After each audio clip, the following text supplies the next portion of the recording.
మోసం చేస్తున్నటువంటి మోసకారి ఈ రేవంత్ రెడ్డి. కాబట్టి అటువంటి రేవంత్ రెడ్డికి తగిన రీతిలో ఈ పార్లమెంట్ ఎన్నికల్లో బుద్ధి చెప్పాలని, బుద్ధి చెప్పకపోయినట్టయితే టేక్ ఇట్ ఫర్ గ్రాంటెడ్గా మనం ఏం చేసినా చేయకపోయినా జనం ఓట్లేస్తున్నారు, ఇదే మంచిగా ఉన్నది అన్నట్టు ఇవాళ ప్రజల దృష్టిని మరల్చడానికి డ్రామాలు కూడా చేస్తూ మనం ఈ అసలు విషయాల మీద, ప్రజలకు సంబంధించినటువంటి విషయాల మీద మనం దృష్టి పెట్టకుండా ప్రజల దృష్టిని మరల్చే కుట్ర కూడా ఇవాళ తెలంగాణ రాష్ట్రంలో సునీల్ కనుగోలు స్ట్రాటజీ మేరకు, ఆయన డైరెక్షన్ మేరకు ఈ రేవంత్ రెడ్డి ఆధ్వర్యంలో నడుస్తూ ఉన్నది. దీన్ని కూడా తెలంగాణ ప్రజలు, తెలంగాణ నిరుద్యోగులు, తెలంగాణ యువకులు, విద్యార్థులు, రైతులు, మహిళలు ప్రతి ఒక్క బిడ్డ గమనించాలని నేను కోరుతా ఉన్నా.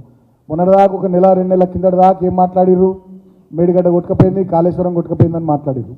అసెంబ్లీలో మేము గట్టిగా వాదించిన తర్వాత, చలో మేడిగడ్డ కార్యక్రమం తీసుకున్న తర్వాత ఇవాళ మేడిగడ్డ గురించి, కాళేశ్వరం గురించి మాట్లాడతలేరు.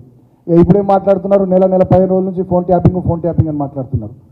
దాని విషయంలో కూడా మా పార్టీ నాయకత్వం కానీ మేము కానీ అందరం చాలా క్రిస్టల్ క్లియర్గా చెప్పినాం. నేను కూడా ఇవాళ రేవంత్ రెడ్డిని కోరుతా ఉన్నా, నువ్వే కదా రాష్ట్ర ప్రభుత్వానికి అధినేతవు, నువ్వే కదా ఈ రాష్ట్రానికి ముఖ్యమంత్రి. ఈ మీడియాకు లీకులు ఇచ్చుడు, కొన్ని పేపర్లలో పిచ్చి పిచ్చిగా రాపించుడు, కొన్ని టీవీలలో స్టోరీలు వేపించుడు, యూట్యూబ్ వాళ్ళకి చెప్పి ఏవేవో లీకులు రాపించుడు, కొన్ని వెబ్సైట్ పేపర్లలో పిచ్చి పిచ్చిగా రాపించుడు, ఇవన్నీ బంద్ చేసి అసలు ఏం జరిగిందో నువ్వే ప్రెస్ మీట్ పెట్టి చెప్పరాదు.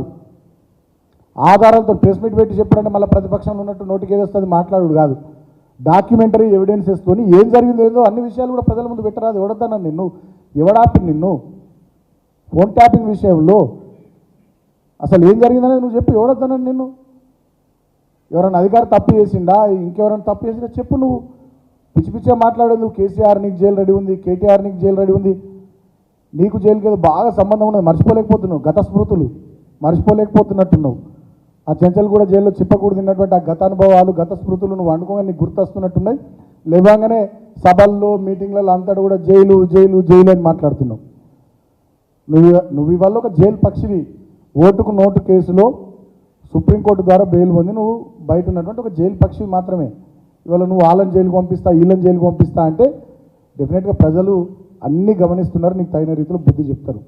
ఫోన్ ట్యాపింగ్ విషయంలో నేను ఒకటే మాట కోరుతా ఉన్నా రేవంత్ రెడ్డిని, ఇన్ని సమస్యలు ఉన్నాయి, నిరుద్యోగుల సమస్యలు ఉన్నాయి, యువకుల సమస్యలు ఉన్నాయి, విద్యార్థుల సమస్యలు ఉన్నాయి, రైతాంగం సమస్యలు ఉన్నాయి, మహిళల సమస్యలు ఉన్నాయి.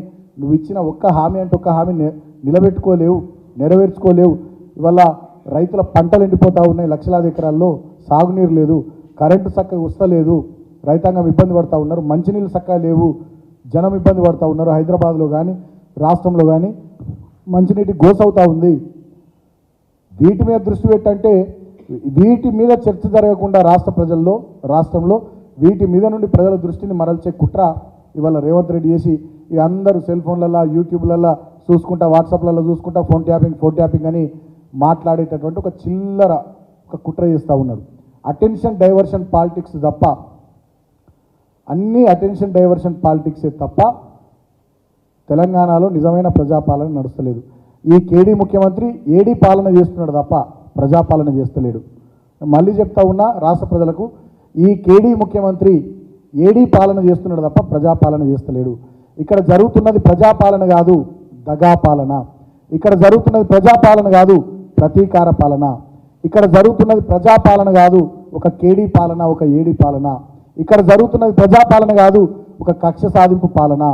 ఇక్కడ జరుగుతున్నది ప్రజాపాలన కాదు, మోసపు పాలన. ఇక్కడ జరుగుతున్నది ప్రజాపాలన కాదు, నయవంచపు పాలన. ఇక్కడ జరుగుతున్నది ప్రజాపాలన కాదు, ఒక నయా దేశ్ముఖ్ రేవంత్ రెడ్డి పాలన.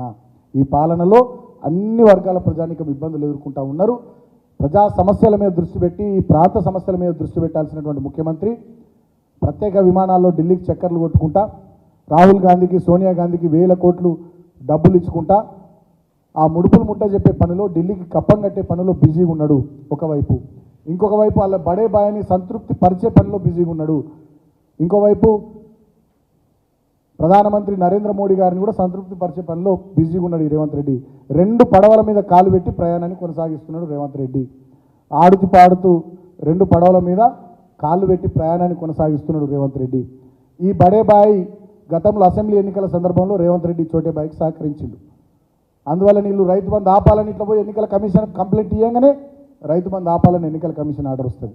వీళ్ళు పోయి ఎస్పీ మీద, కలెక్టర్ మీద కంప్లైంట్ ఇవ్వగానే వెంటనే వాళ్ళ ట్రాన్స్ఫర్లు జరిగిపోతాయి. అంటే మొత్తంగా ఆనాడు ఉన్నటువంటి బీజేపీ కేంద్ర ప్రభుత్వము పూర్తిగా రేవంత్ రెడ్డికి సహకరించిందనేది నిర్వివాదాంశము. ఇవాళ రేవంత్ రెడ్డి ఆ కృతజ్ఞతను బడేబాయికి తీర్చుకోవడంలో భాగంగా బీఆర్ఎస్ పార్టీ బలమైనటువంటి అభ్యర్థులను నిలబెట్టింది కాబట్టి పార్లమెంటు స్థానాల్లో బీఆర్ఎస్ పార్టీ ఎక్కువ సీట్లు గెలుచుకుంటుందనేటటువంటి భయంతో ఇవాళ తను కాంగ్రెస్ పార్టీ నుంచి బలహీనమైనటువంటి అభ్యర్థులను పెట్టి బీజేపీ అభ్యర్థులు గెలవడానికి సహకరిస్తూ ఉన్నాడు.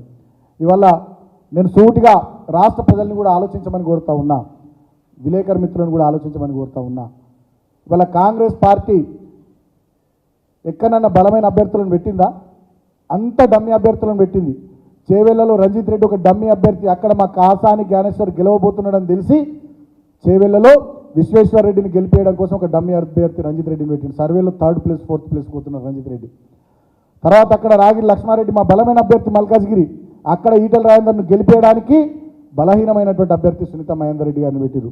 వాళ్ళకి చుట్టాలు కూడా ఉండరు, వాళ్ళకు ఉండేదంతా గిడి దిక్కుంటుంది, చేవేళ్ళ దిక్కుంటుంది, వాళ్ళకంతా చేవేళ్ళ పార్లమెంట్ పరిధిలో వాళ్ళ చుట్టాలు ఉంటే వాళ్ళని తీసుకొని పోయి మల్కాజ్గిరిలో పెట్టిండు. ఇది కేవలం ఈటల రాజేందర్ కోసమే పెట్టిండు. అట్లనే